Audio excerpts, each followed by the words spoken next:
Actually, I'm going to talk about Greenwood turning, but with all those examples over there, why am I here and all the makers are out there? It would seem that things are running backwards. So first question is, how many of you have not done a Greenwood turning? So we got a smattering, and that's good. You sort of have already heard half of my my presentation content from the people with the pieces. You know, I would think you'd start with the question of why do turning from Greenwood? And there are several advantages and a couple disadvantages in my mind.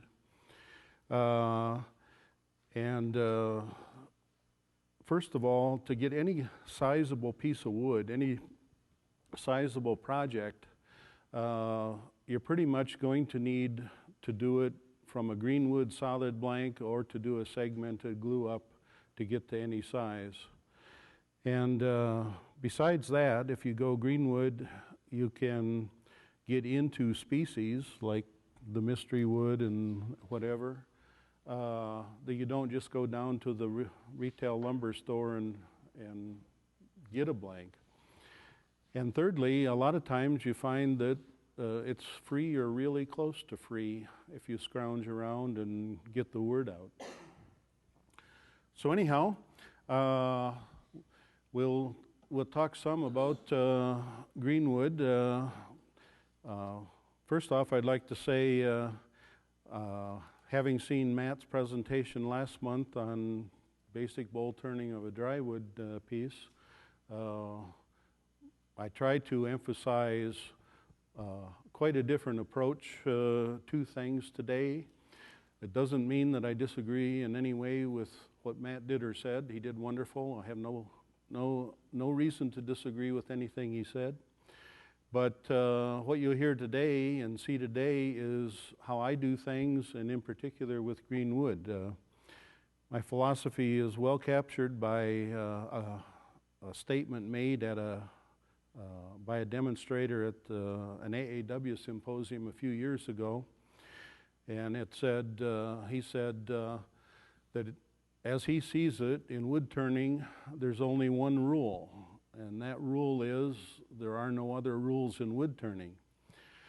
And the way I interpret that is there are a number of different ways to get to an end result, and sometimes shockingly different ways that different people have adapted to their use.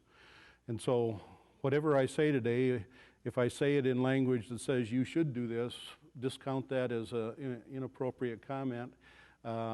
I'm saying how I do it. What you hear today is what I do, not intended to be the only way, the right way, the authoritative way, the politically correct way, or any other thing like that.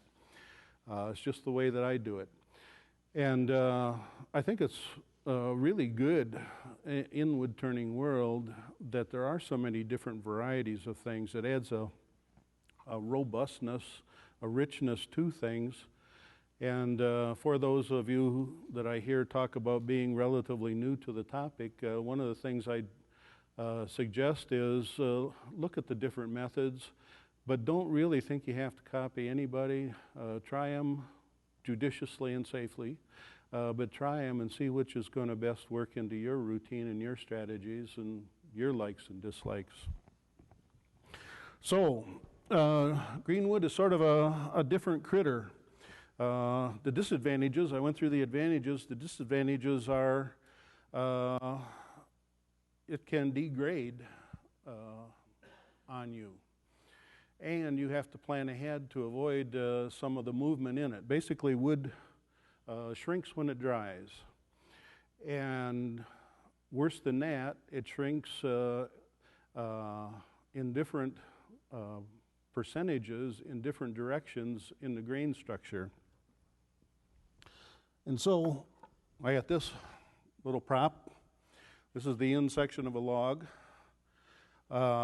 Actually happens to be a branch. You can tell that because the pith is way off center. That means it grew this way on the tree. laterally. There's a lot more supporting material down here. It means there's a lot more cross-connective tissue here holding it up. And it's under compression. The top is under tension from gravity. But anyway, I did a bandsaw cut outside to the pith, and it's been drying for 2 months, and that's the difference, the crack that opened. You see it on the end of logs, end checks. Every fence post, pretty much, wooden fence post is cracked. And this comes from the differential in shrinkage. The tree's growing, if it were a tree and we're growing this way, in this direction, the shrinkage from wet to dry is, in North American hardwoods, is generally less than 0.5%. And for cabinet making and furniture, they generally don't consider it at all. The shrinkage from here to here, radial shrinkage, is about 4%. The shrinkage on the tangent around the circle is about 8%, twice as much. And that's why we have the crack here. If they both shrank 4%, there would be no crack. It would just shrink down. And so that's one of the things that is important. The other thing is, if this were a longer blank, a log, ingrain check on a log, it's further complicated because the end grain loses moisture in drying faster than the side grain, especially if there's bark on it. And so that part wants to shrink this way. The part behind it is bigger and strong, and so the difference is made up by the end grain checking coming into your log. So how do you go about collecting a piece?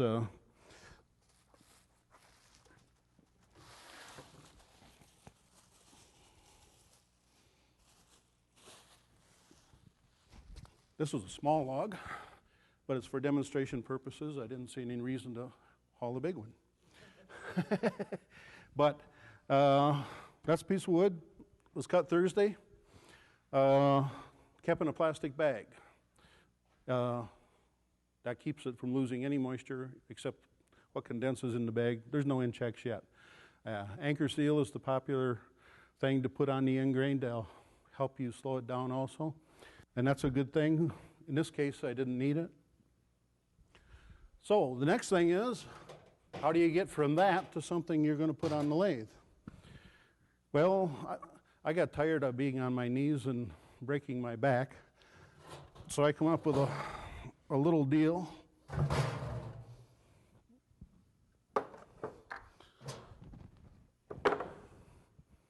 That gets the work up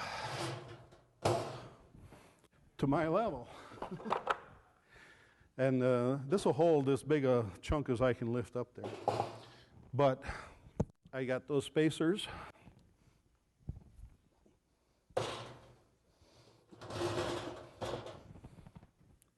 Who all has operated a chainsaw? Who hasn't operated a chainsaw? Everybody's chainsaw proficient.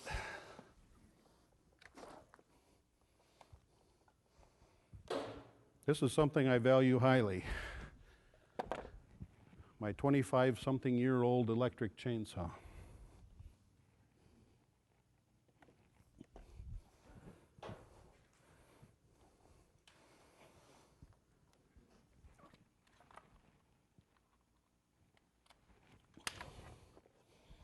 We can pass this around.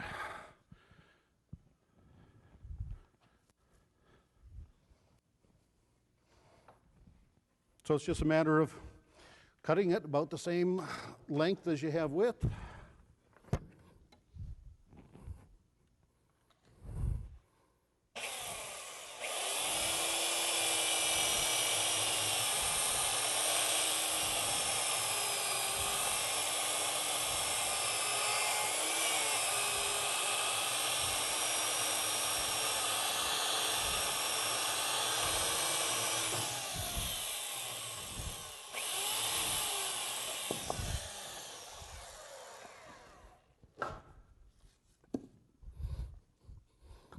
Then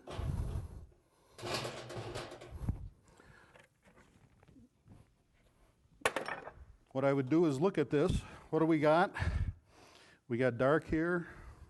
It's pretty well centered. Light here. Need to make a choice. Do I want all the dark on one? I'm getting 2 blanks out of this. All the dark on one, all the light on the other, half and half. Artist choice, do it either way. The traditional way of doing bowls is to cut them so that the grain is running this way. You can do in-grain bowls. Chuck this whole thing up and hollow it from the end, or even from the side. But there are many choices you can do.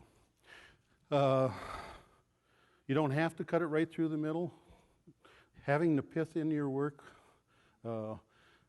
greatly increases the chances you're going to have cracks emanating from the pith. And so I usually take it out. A lot of people think you put it up like this and saw down like that. You can, but then you're ripping into end grain. It's a lot easier if you saw so that you're stripping along the grain. It cuts easiest actually if you just peel fibers right out, but the trouble is it'll jam up my chainsaw. So I usually try to run about a 10-degree tilt to keep it from jamming.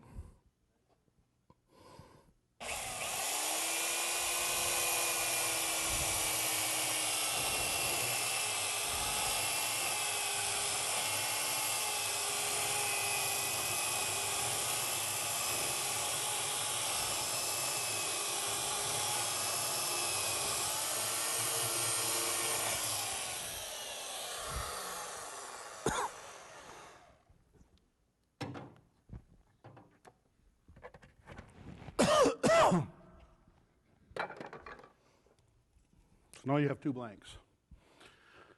Now, do you just chuck them up on the lathe? You can.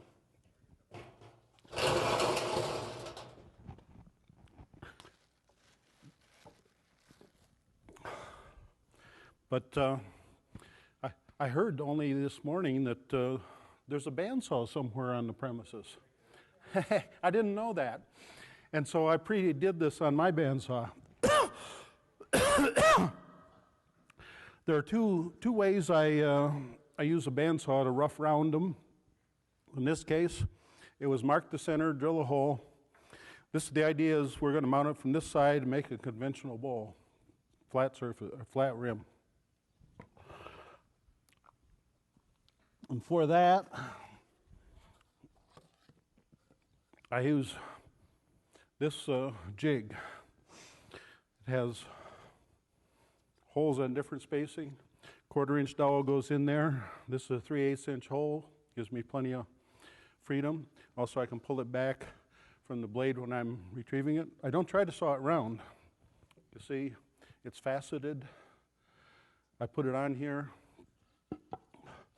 Make a pass through, pull it back, turn it, make a pass through, pull it back. It's a lot quicker for me than trying to make it round. And it works really well if I'm going to want the hole there anyway. You saw last month Matt used a faceplate there.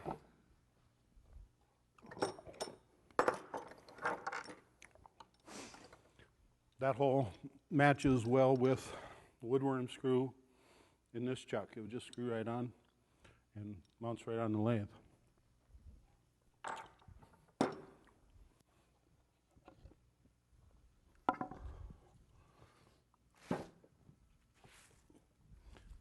Other option, I don't want a hole in here. If I'm going to make a natural edge, this is going to be precious to the bottom, the foot of the bowl. And so one way to do that is on the bandsaw is the top hat method. Cut a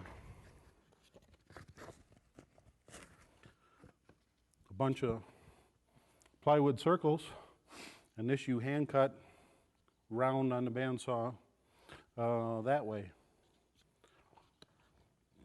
So, multiple ways to do many things. Again, different people have different setups, different equipment, different preferences. Do it the way that fits you. Now, got to mount something on the lathe. Again, more choices. I brought this one. This is rough turned. I brought it because in this method I used a relatively large faceplate so that I could put the screws in there. When it's finished turned, the foot will be a lot smaller than that. Those screw holes are gone.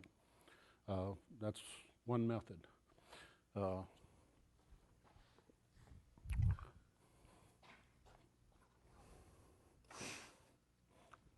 This one, the white stuff on here is shellac. It is turned this way with a big tenon there.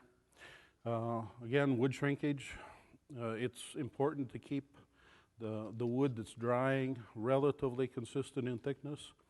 So for strength, I left this tenon that big to rough it out.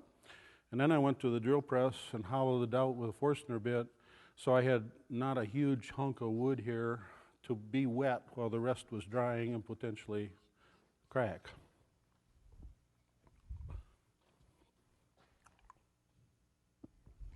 This is the effect of wood shrinking at different levels. You can see it's a little boat shape there.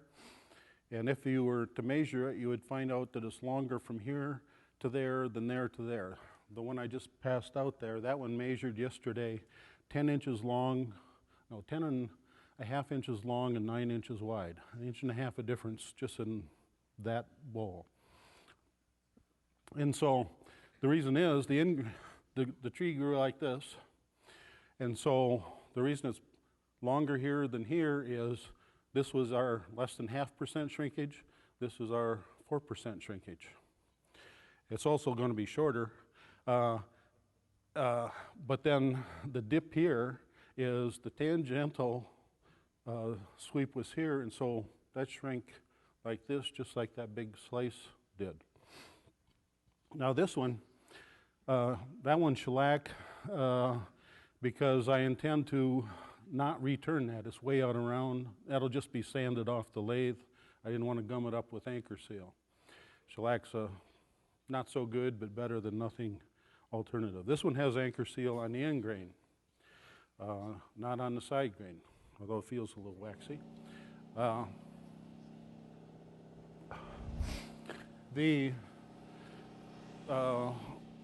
In the break, we were having some discussion about drying things without cracking and whatever.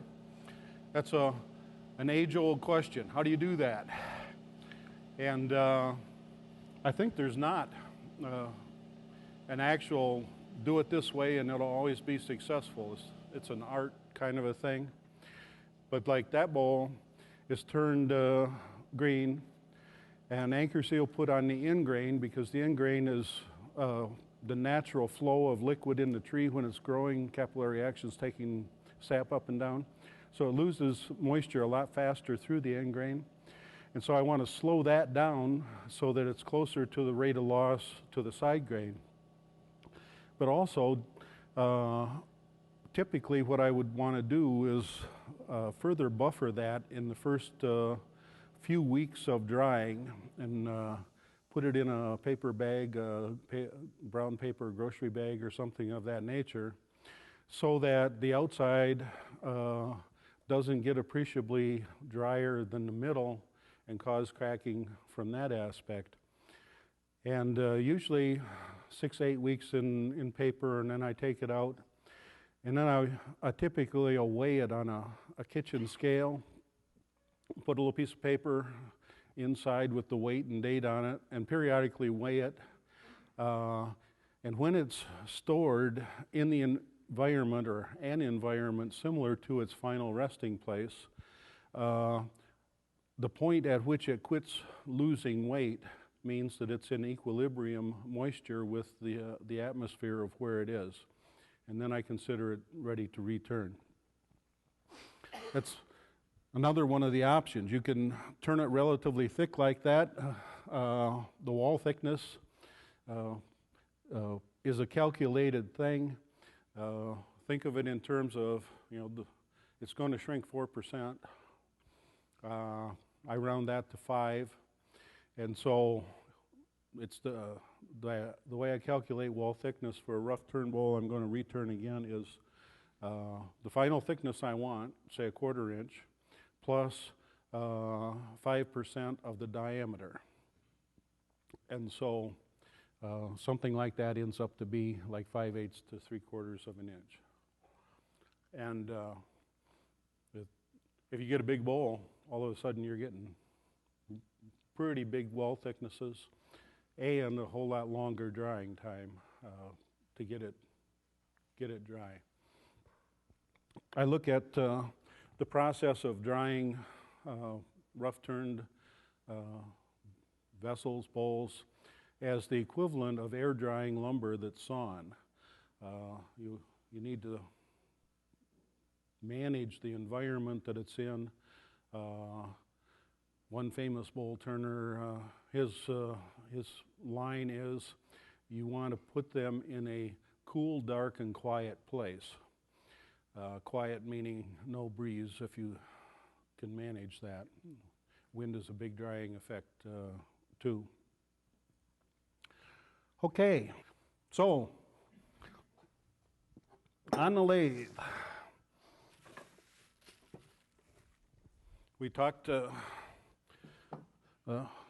Scott and I, about the number of options to choose and which one we wanted to pick. And so, being a person that doesn't like to make decisions till the last minute, I brought a couple options so we can pick and choose even still. But I'm going to try to do a natural edge with a between the centers mounting approach. And this is a gizmo.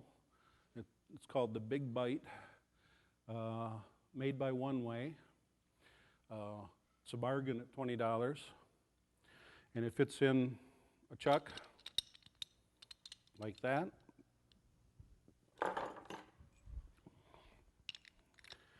If you try this with a conventional spur drive, you'll find that you spin the spur drive a lot and it gets all clogged up with fibers, and it just gets to be a pain. Even a big spur drive like this, it won't handle it. The other ways I commonly do now, I go to the drill press. I put a level on it to see how much tilt I want in it. I put wedges under it, and I use a 3.5 inch Forstner bit to bore a flat, put a faceplate on here, and go with that. For me, it's the quickest way, the safest way, and anything I can hoist on the drill press and fit, it'll work. Yeah, you have to wedge it, and then you have to clamp it somehow, but you end up with a nice, flat, centered spot to put a 3-inch faceplate, and it just goes on quick and easy, and you're good to go. So with this, we have, I keep forgetting, have the center point for the hat. So what I'm going to do is put it so that it's not perfectly vertical with the grain. I don't want it splitting, but I want it close enough to the grain so that it gives me a good idea of vertical when I have it mounted.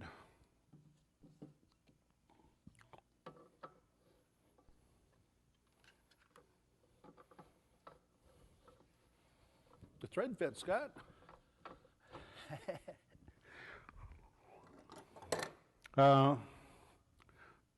Tail centers, I actually like the Nova a little better than the One Way, because it's got when it's got its optional cup center in, its cup center is a little bit wider and its point is a little bit longer.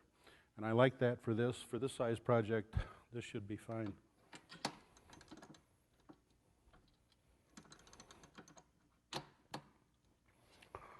So, see what we can do for light here. it needs a bit of a stronger neck there.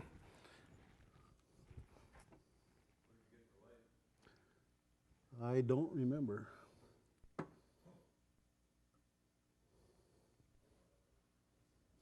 My guess is that this one is a woodcraft thing, is it?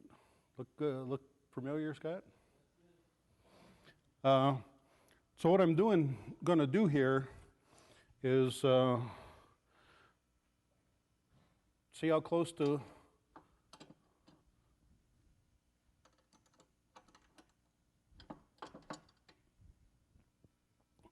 vertical I get. The advantage of doing it between centers is you can adjust. The disadvantage is it's the most prone to come off the lathe. So don't be fooled. This will come off.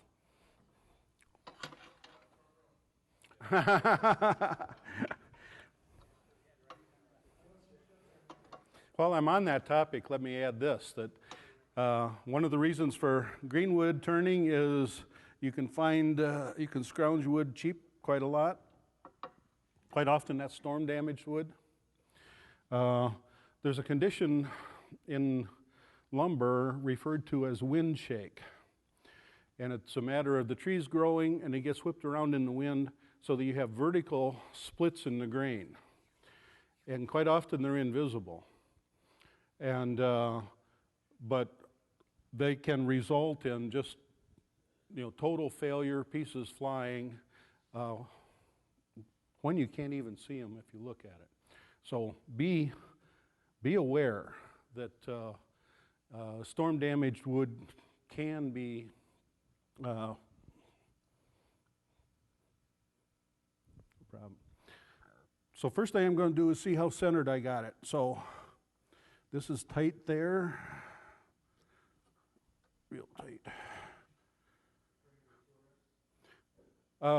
I'm using the tool rest as a stationary, and so I'm within 1/16 of an inch of center. That's good enough for me.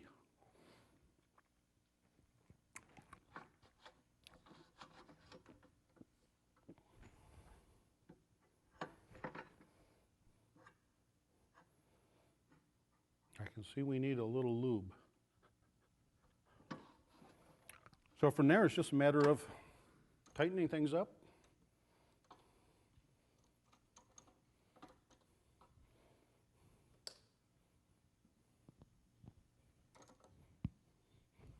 Is the lamp in your way? Is the lamp in the way of the picture? Okay.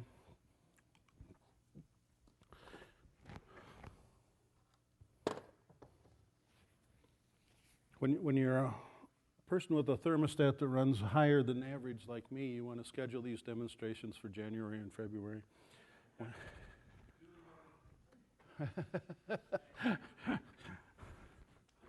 So now it's just a matter of getting the shape we want. So earlier we had a person talking about sharpening and grinding and whatever. Can you focus there? This is a modest swept back grind. It's sort of middle of the road. A lot of people you'll find are sharper, more pointy. And I have others that are a little more blunt yet, still. And it's just a matter of preference. I find these to be easier for me to use.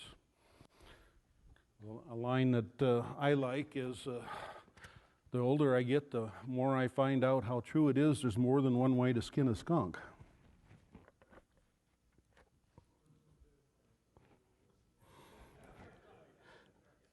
So for safety, stand out of the line of fire, turn the speed down.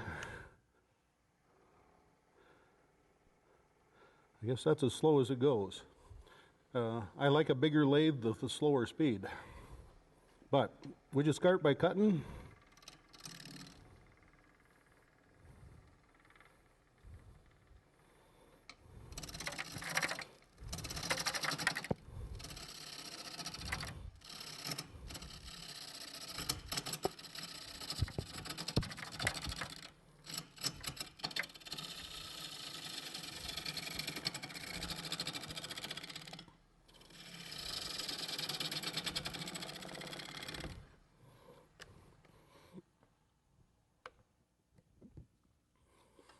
It's always a good idea to keep tightening things because Greenwood, as it works, shrinks. I'm going the wrong way.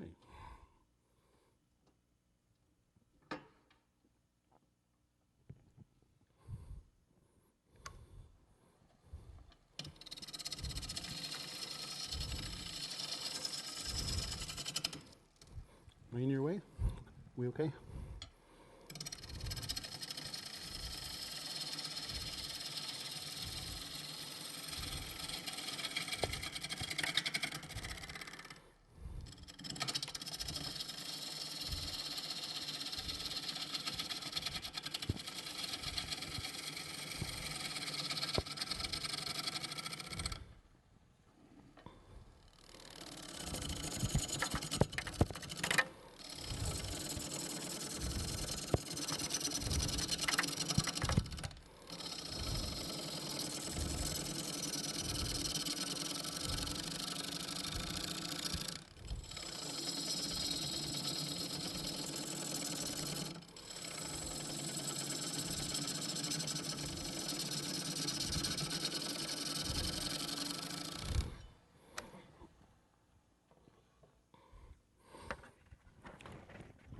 So we're sort of getting started. Whoops, this bark is not going to stay on. It's already coming off, so I won't worry about it. Normally what I do at this point, if I wanted to help the bark stay on, is turn the tool rest around and start from the other side so I'm not pushing it off at the point. We'll do it anyway.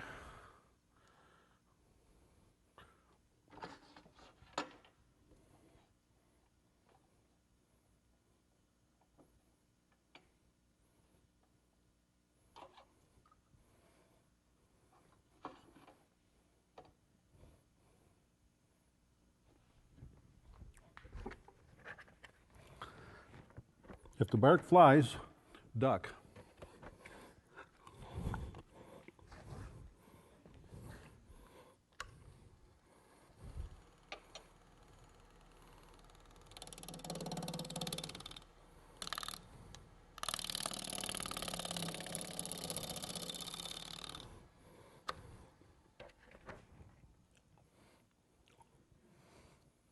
Okay, so that establishes the points now. While we're talking about bark, it seems that there's a real strong division of taste in terms of natural edge bowls of bark on or bark off. And personally, I prefer the look of the bark off natural edge myself.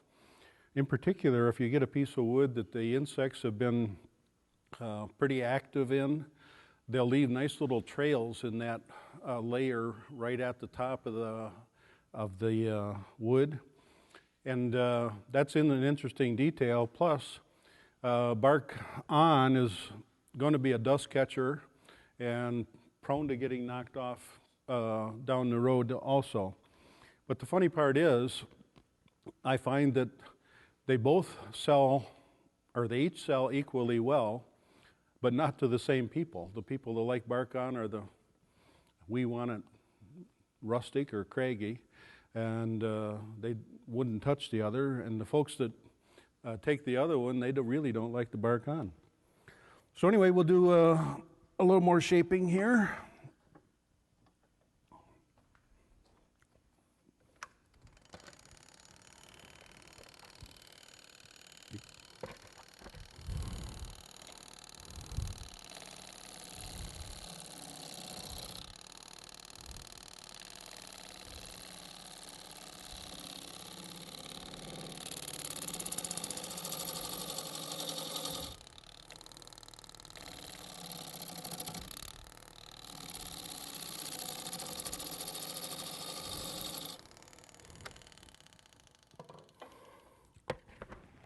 Since we have so many pros in terms of Greenwood turners here, you all recognized I was violating one of the tenets there, cutting uphill into the grain rather than downhill with the grain.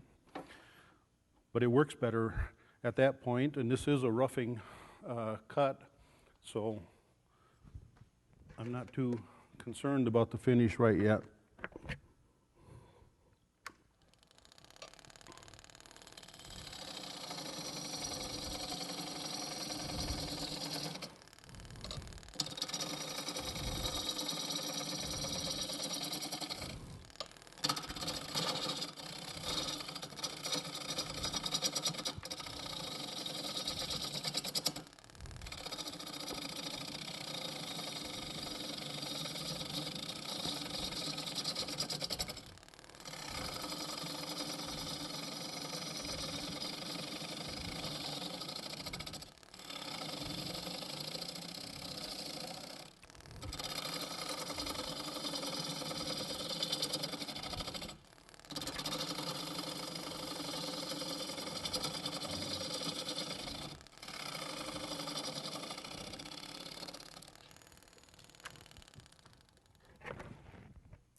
Pretty boring watching an old geezer do power whittling, isn't it?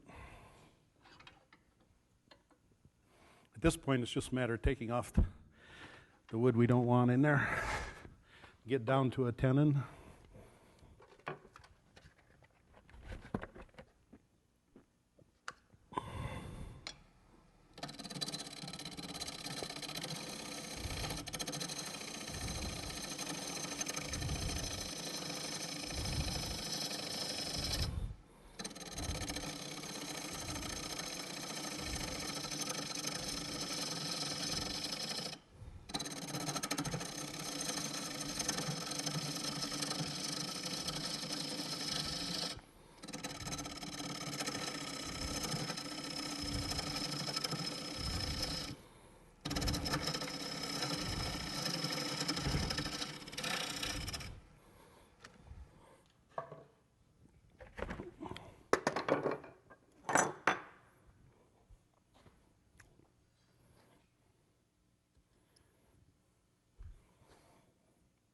Getting close.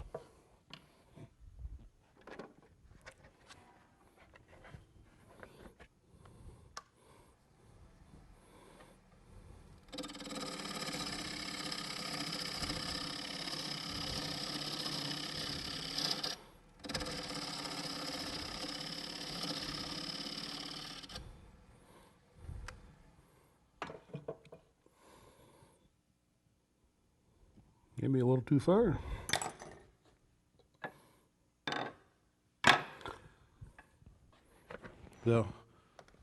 The proclamation for a tenon is that it works best if it seats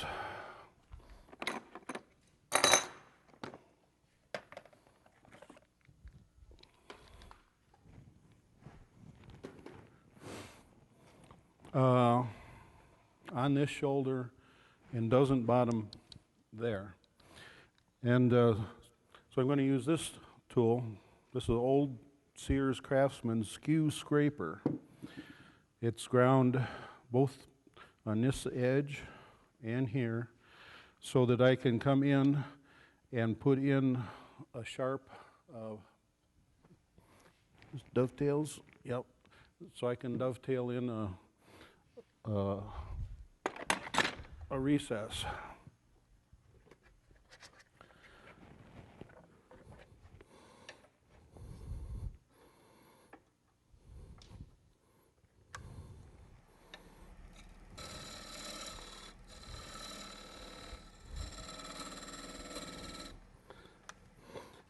And so the key part is the sharpness of that intersection there.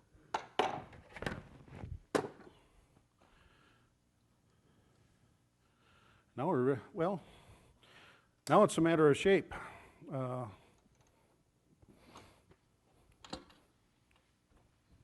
Who has what votes on shape?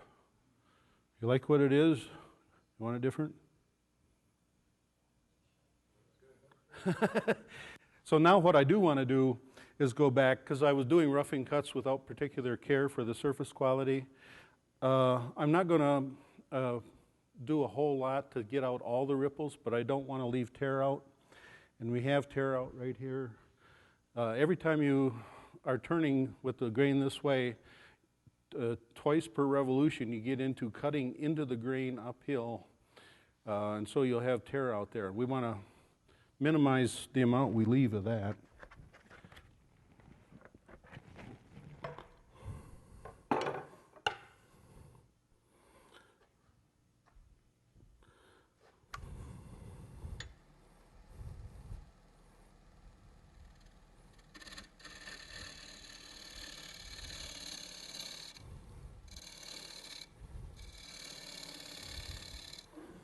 I don't know. You might focus on me rather than the turning my midsection like. There's lots of it to aim for. What I'm doing here is pulling my whole body around. There's no hand-arm movement here. And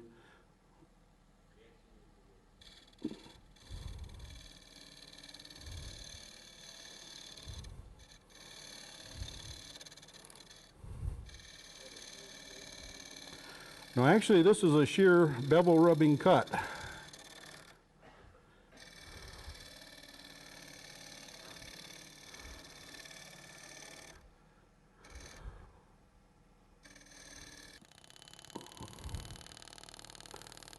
It's real high.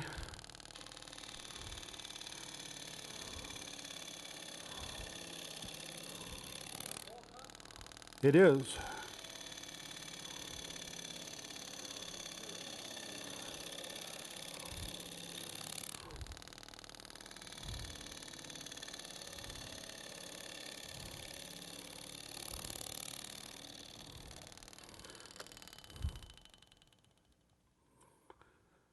And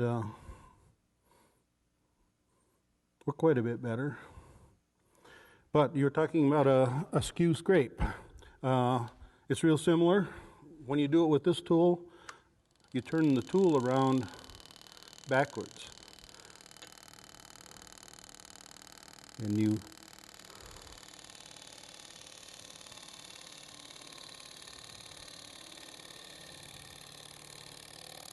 do that. Personally, the big name turners do that. I don't really like to. They like to do it because it's a tool in their hand and it works. I find that I'd rather keep my edge from getting worn dull doing that, and I go to a conventional type of a scraper. Actually, the Sorby multi-hollower that has both a quarter-inch bit and a teardrop scraper blade, I like it a lot. It's rounded on the bottom. I put the scraper blade on upside down and orient the flat part of the teardrop, which I also grind to a very slight convex, and use that. But this will work.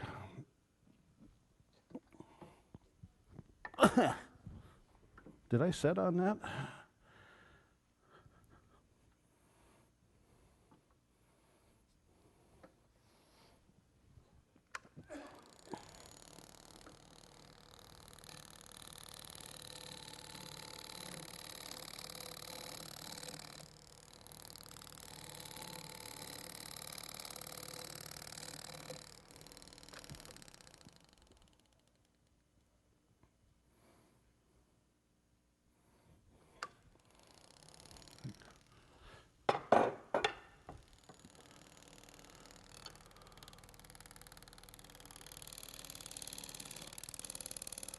So you can hear the tool's rubbing. I just roll in until it starts cutting.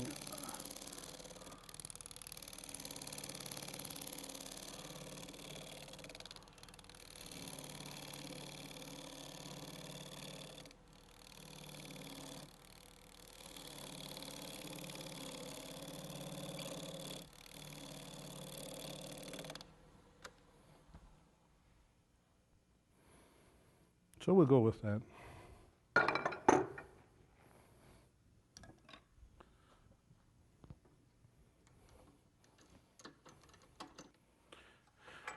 There's another thing, it's a truism that these four-jaw chucks have the strongest gripping capacity when they're almost closed. But when you're turning green wood, the weakest clamping capacity of the 4 jaws is much greater than the strength of the wood you're clamping on. So I try in Greenwood to leave as big a tenon as really will fit the jaws. I want to err on the side of leaving enough wood to be strong enough because the jaws aren't going to be my weak point. Yeah?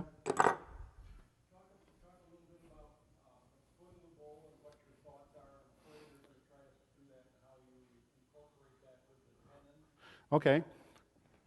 Actually, the tenon in this design is probably going to be the foot. It's probably going to end up being on the order of a 1/16 inch, very small foot.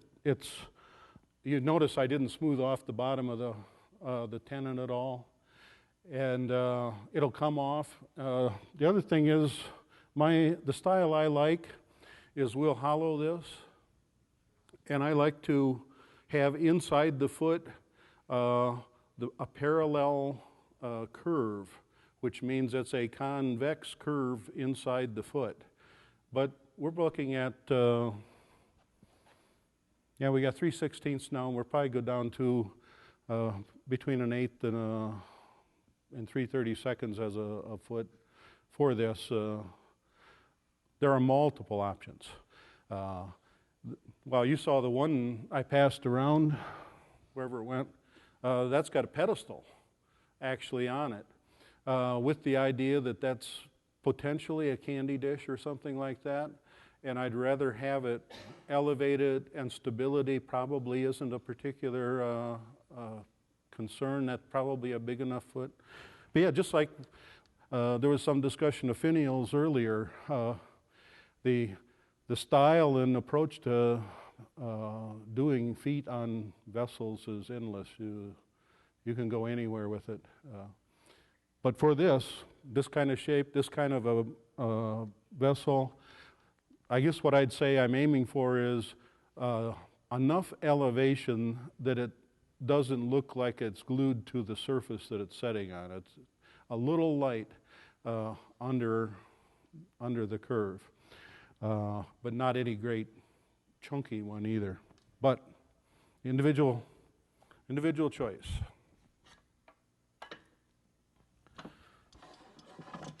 Oops.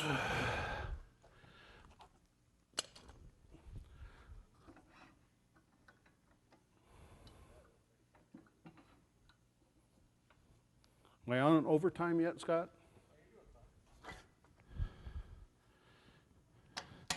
We'll see if this works.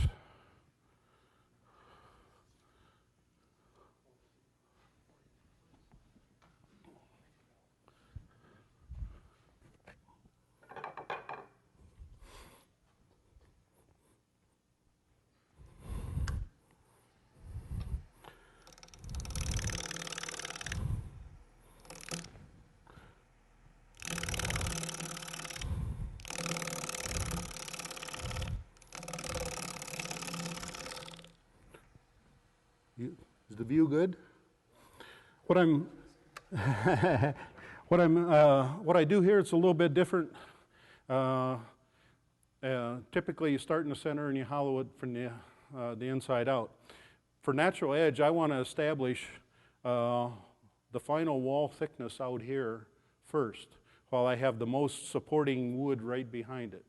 So I want to go in real slow, real gentle to a final thickness, and just deepen this as need be. So you see me doing some things backwards. I'll be coming from inside out. It looks awkward, but it actually still is a downhill with the grain cut.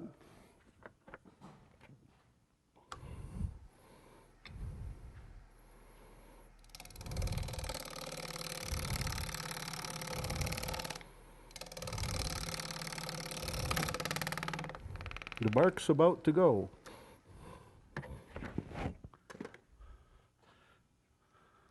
It's gone. It's going to be flying.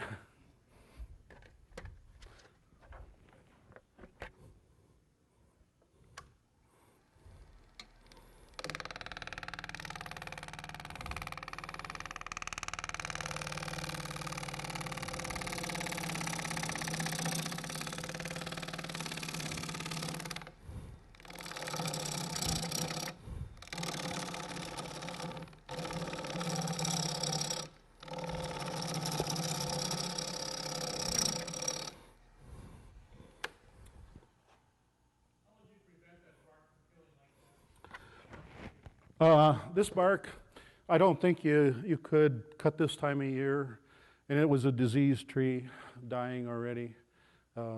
It's prone to come off. But we talked about super glue. If that's the best alternative I know of, if you want to glue it on, use thin super glue, run it right along the edge.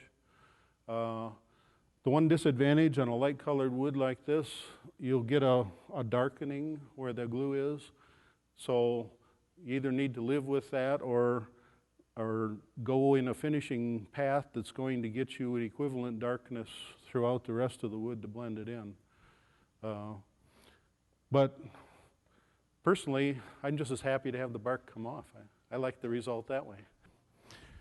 I needed to move the light there because I needed to be able to put this tool way around so that I can go in with this part of the bevel perpendicular to where I want to cut.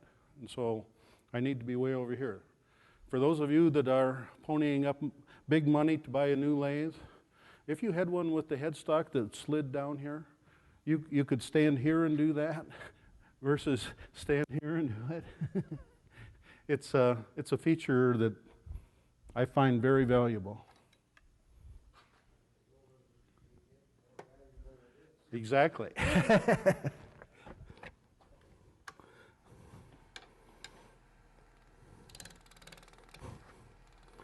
Although this lathe is small enough, I can sort of get halfway there.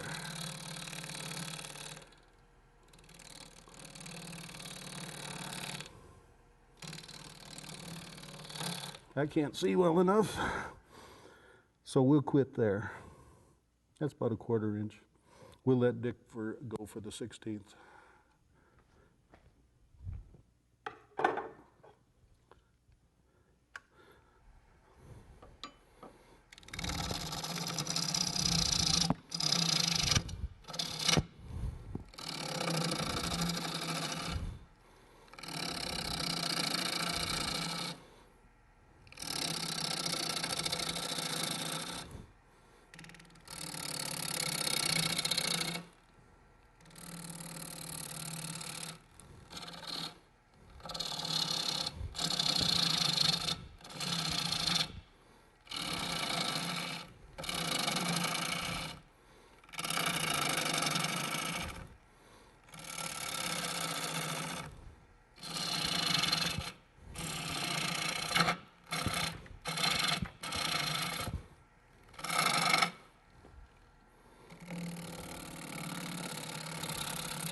How does that show up on TV? Is it light enough? Now we'll see what we can do about it. I'm sure you can see it better than I can. It's a little dim where I am. Here's one of the bugaboos of a natural edge bowl. You got to be careful where you put everything.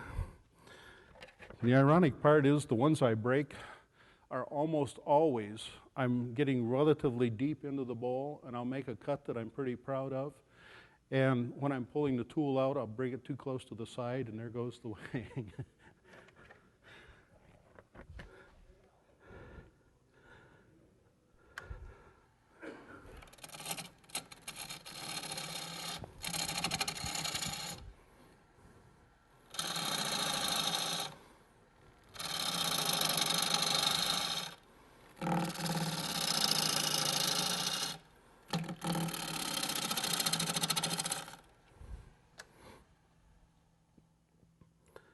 Now we got to get some of that out of the middle.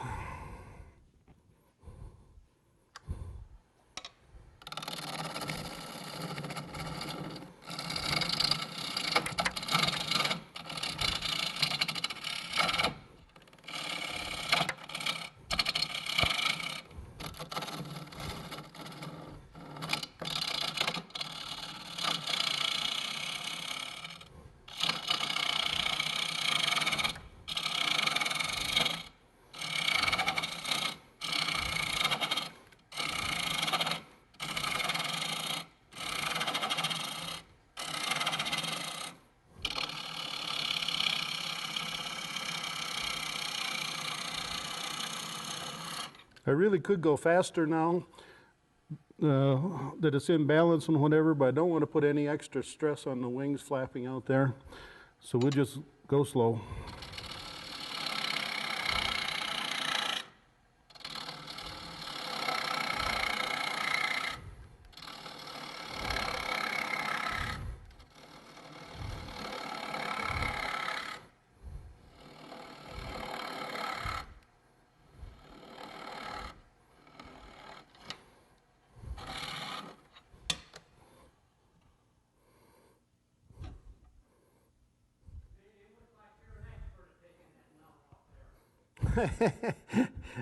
I was going to comment about when I started, I had a nice big one for you.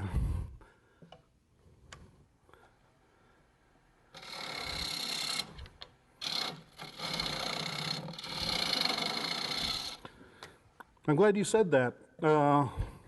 Let me share with you a Ray key, how to break the rules and make it work for you.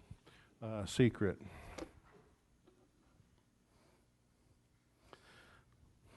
Whoops.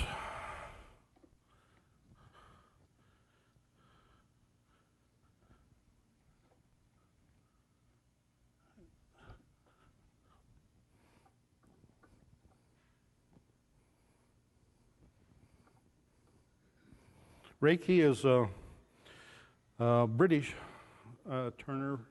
My guess is well into his 70s now. Anybody know of him? You do? He's well, the Craft Supplies catalog, the last issue or 2 issues ago, the cover were several of his boxes, but he taught me this, so it's his fault if you try it. What it is you're cutting on just below 12 o'clock on this edge in the normal cutting. And what he does is when you get to the center, because it's going so slow and it's so weak, if you roll it so that you're actually cutting on the other side just marginally, you can push right through that center nub and leave a flat bottom. So we'll see if we can do that here. But here, if you're going for your nubbin, you're cutting on the bottom side of the edge. As you're approaching it, you just roll it uphill and go right through. And it helps if you're on center when you do that. Does that show? Just a little bit ragged, but no nubbin, no dimple. I didn't hear that. Do it again.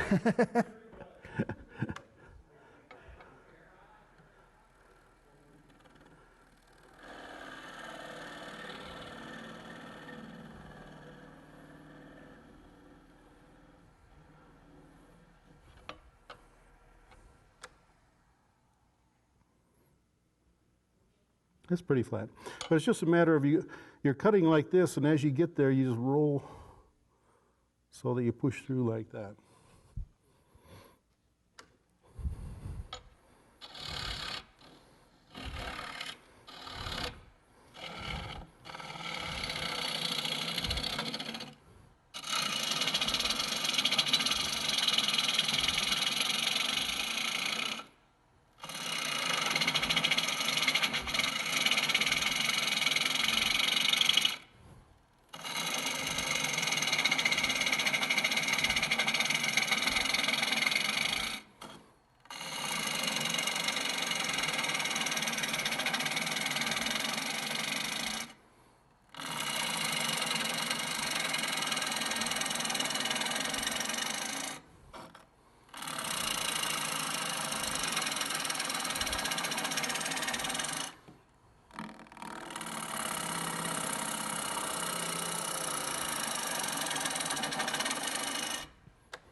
Okay, so we're down below here, so we have a full circle now.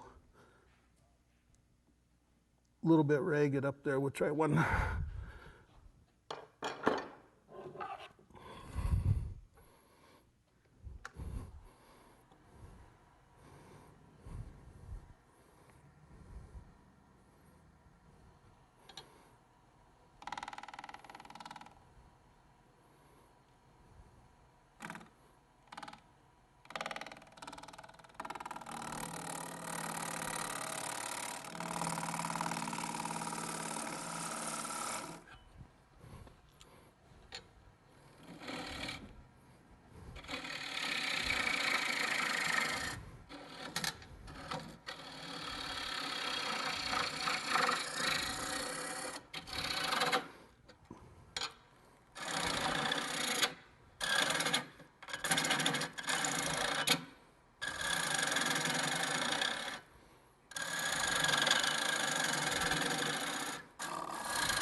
Usually I find this is the leveler.